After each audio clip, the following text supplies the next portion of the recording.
વર્ષ 2026ના જુલાઈથી લઈ અને ડિસેમ્બર સુધીના આગામી 6 માસ તમારા માટે કેવા રહેશે એ વિગતવાર આપને જણાવીશું।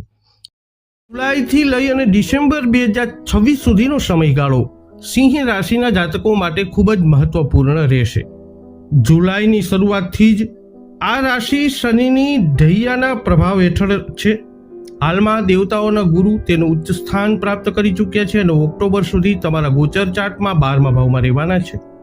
કેતુ લગ્નમાં અને શનિ 8મા ભાવમાં અને રાહુ 7મા ભાવમાં સ્થિત છે। પરિણામે ગુરુ અને શનિ ત્રિકોણાકાર જોડાણ બનાવી રહ્યા છે, જે ખૂબ જ શુભ માનવામાં આવે છે।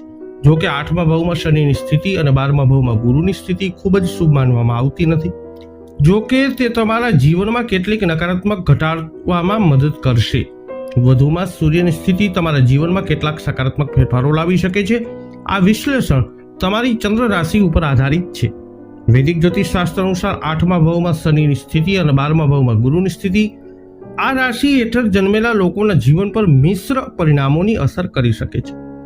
31 ઓક્ટોબર પછી ગુરુ તમારી રાશિમાં પ્રવેશ કરશે, જે તમારા જીવનમાં કેટલાક સકારાત્મક અસરો લાવવાના છે। નાણાકીય બાબતો ઉપર આગામી 6 માસમાં ગ્રહોની કેવી અસર થશે? તો સિંહ રાશિના જાતકોને તેમની નાણાકીય પરિસ્થિતિમાં મિશ્ર પરિણામોનો અનુભવ થશે।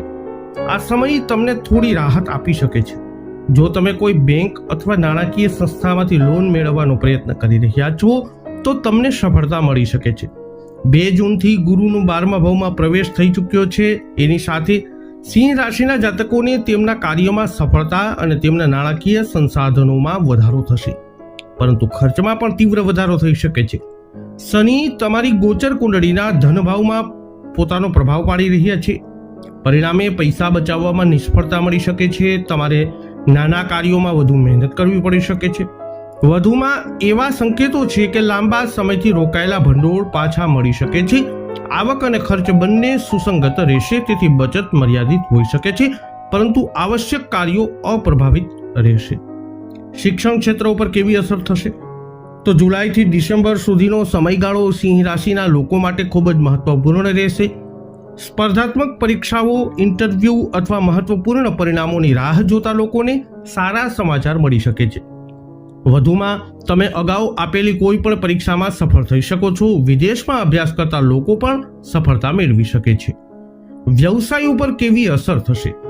તો જુલાઈથી ડિસેમ્બર સુધી સિંહ રાશિ હેઠળ જન્મેલા લોકોને કેટલીક મુશ્કેલીઓનો સામનો કરવો પડી શકે છે। આ સમયગાળા દરમિયાન કોઈ પણ નિર્ણય લેતા પહેલા કાળજીપૂર્વક વિચાર કરવો જરૂરી છે। વ્યવસાયમાં થોડી મંદીનો અનુભવ થઈ શકે છે। આ સમયગાળા દરમિયાન તમારા વ્યવસાયનો વિસ્તાર કરવાનું ટાળજો, કારણ કે નફાના અભાવના સંકેતો છે। તમારા માટે સારો નિર્ણય આવવાની શક્યતા વધી જાય છે। મુસાફરીની શક્યતાઓ પ્રબળ છે। ટૂંકી યાત્રાઓ લાંબી અને મહત્વપૂર્ણ બની શકે છે। નોકરી ઉપર કેવી અસર થશે? તો સિંહ રાશિના જાતકો માટે આ સમયગાળો ખૂબ જ ખાસ હોઈ શકે છે। 8મા ભાવમાં શનિ હોવાથી તમે સખત મહેનત કરીને સફળતા મેળવી શકો છો। રમતગમત, કલા, સાહિત્ય, મીડિયા, શિક્ષણ અને અન્ય સર્જનાત્મક ક્ષેત્રોમાં સંકળાયેલા લોકોને આ સમયગાળા દરમિયાન નોંધપાત્ર લાભ થઈ શકે છે। સમાજમાં માન અને સામાજિક પ્રતિષ્ઠામાં વધારો થવાની શક્યતા છે। વધુમાં લાંબા સમયથી અટકેલા કાર્યો પૂર્ણ થઈ શકે છે। રાજકારણ અને સામાજિક ક્ષેત્ર સાથે જોડાયેલા લોકોને ઉચ્ચ પદ, સન્માન અને નવી જવાબદારીઓ મળી શકે છે। તમે અનેક કાર્ય યાત્રાઓ કરી શકો છો, જેનાથી નોંધપાત્ર લાભ થઈ શકે છે। કૌટુંબિક અને પ્રેમ જીવન ઉપર આગામી 6 માસમાં ગ્રહોની કેવી અસર થશે? તો જુલાઈ દરમિયાન શનિ 8મા ભાવમાં રહેશે। પરિણામે નકારાત્મક અસરો નોંધપાત્ર રીતે ઓછી થઈ શકે છે। તમે તમારા પરિવાર સાથે ગુણવત્તાયુક્ત સમય વિતાવી શકો છો। પરિવારના સભ્યો સાથેના સંબંધોમાં સુધાર થઈ શકે છે।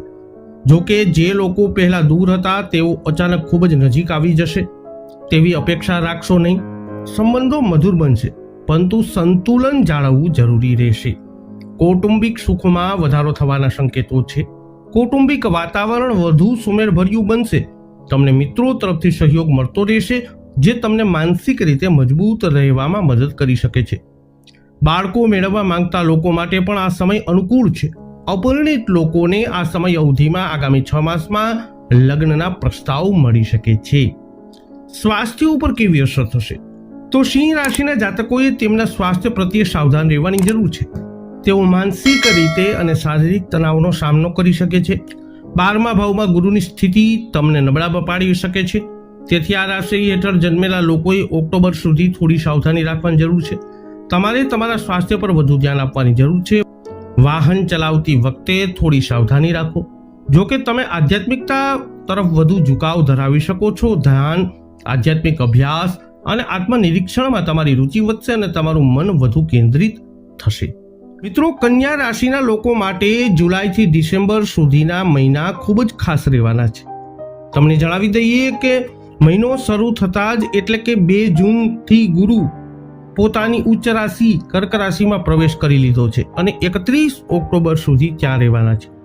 આવી સ્થિતિમાં તે ઘણા ગ્રહો સાથે શુભ યોગ અને દૃષ્ટિ બનાવવાના છે, જેનો તમારા જીવન ઉપર પ્રભાવ પડી શકે છે. તમને જણાવી દઈએ કે ગુરુ તમારી ગોચર કુંડળીના 11મા ભાવમાં રહેવાના છે. આવી સ્થિતિમાં તમારી ઘણી ઈચ્છાઓ પૂર્ણ થઈ શકે છે, જેમાં તમારી આવકમાં ઝડપી વધારો પણ સામેલ છે. આ સાથે શનિ 7મા ભાવમાં રહેશે, જ્યાં ગુરુની સાથે એની દ્રષ્ટિ થઈ રહી છે અને ઓક્ટોબર સુધીમાં નકારાત્મક અસરો ઘણી ઓછી થઈ શકે છે. વૈદિક જ્યોતિષશાસ્ત્ર અનુસાર જ્યારે અન્ય ગ્રહોની વાત કરવામાં આવે ત્યારે રાહુ 6થા ભાવમાં અને કેતુ 12મા ભાવમાં રહેશે. વધુમાં મંગળ, બુધ, શુક્ર અને ચંદ્ર સમયાંતરે તેની સ્થિતિ બદલતા રહેશે, જે નિશંકપણે આ રાશિ હેઠળ જન્મેલા લોકોના જીવન ઉપર અસર કરશે. આ વિશ્લેષણ તમારી ચંદ્ર રાશિ એટલે કે તમારી નામ રાશિ ઉપર આધારિત છે. તો ચાલો વિગતે જાણીએ કે જુલાઈથી ડિસેમ્બર સુધીનો સમયગાળો કન્યા રાશિ માટે કેવો રહેશે. ગ્રહોના રાજા સૂર્ય કન્યા રાશિ પર ખાસ પ્રભાવ તમારી ઉપર રહેવાનો છે. 15 જૂનથી સૂર્ય મિથુન રાશિમાં પ્રવેશ કરી ચૂક્યા છે, જે દિગ્બલી બનાવશે. આવી સ્થિતિમાં તમને ઉચ્ચ પદની સાથે પ્રમોશન મળી શકે છે. આ ઉપરાંત નવી નોકરી માટે ઘણી તકો પણ મળી શકે છે. સરકારી નોકરીઓ માટે તૈયારી કરનારાઓને પણ સફળતા મળી શકે છે. આ ઉપરાંત રાહુ 6થા ભાવમાં હોવાથી ઇન્ટરવ્યૂ અને સ્પર્ધાત્મક પરીક્ષાઓની તૈયારી કરનારાઓને સફળતા મળી શકે છે. આ સાથે રાહુની દ્રષ્ટિ બીજા ભાવ અને 10મા ભાવ પર રહેતી હોવાથી કારકિર્દીમાં ઝડપી પ્રગતિ થઈ શકે છે. વિદેશમાં કામ કરવાનું સ્વપ્ન પૂર્ણ થઈ શકે છે. સર્જનાત્મક ક્ષેત્રો સાથે સંકળાયેલા લોકો નવી સિદ્ધિઓ પ્રાપ્ત કરી શકે છે. હવે જોઈએ તમારું વ્યવસાય કેવું રહેશે. વ્યવસાયિક રાશિફળમાં તો સૂર્ય, ગુરુ અને મંગળની સ્થિતિને કારણે જૂન અને જુલાઈમાં તમે ઘણા પ્રભાવશાળી લોકો સાથે સંપર્કોમાં આવી શકો છો. આ તમારા વ્યવસાયને નોંધપાત્ર રીતે અસર કરી શકે છે. તમારા વ્યવસાય માટે બેંક તરફથી લોન અથવા નાણાકીય સહાય મેળવવાની શક્યતા છે. તમને ઘણા નવા સોદા અને કરારો મળી શકે છે, જેના કારણે વ્યવસાયનો ઝડપી વિસ્તરણ થઈ શકે છે. નોંધપાત્ર નફો થવાની શક્યતા છે. નફા સ્થાન પર સૂર્યના દૃષ્ટિકોણને કારણે તમને વિદેશમાંથી વ્યવસાયિક લાભ પણ થઈ શકે છે. જુલાઈ અને ઓગસ્ટમાં વ્યવસાયમાં નોંધપાત્ર નફો થઈ શકે છે. નાણાકીય સ્થિતિ કેવી રહેશે? તો કન્યા રાશિના જાતકો માટે આગામી 6 મહિના ખૂબ જ સકારાત્મક નાણાકીય અસર કરી શકે છે. તમને રોકાયેલા કોઈ પણ પૈસા પાછા મળી શકે છે. વધુમાં રાહુ બીજા ભાવમાં દ્રષ્ટિ કરી રહ્યા હોવાથી તમને અણધાર્યા નાણાકીય લાભ થઈ શકે છે.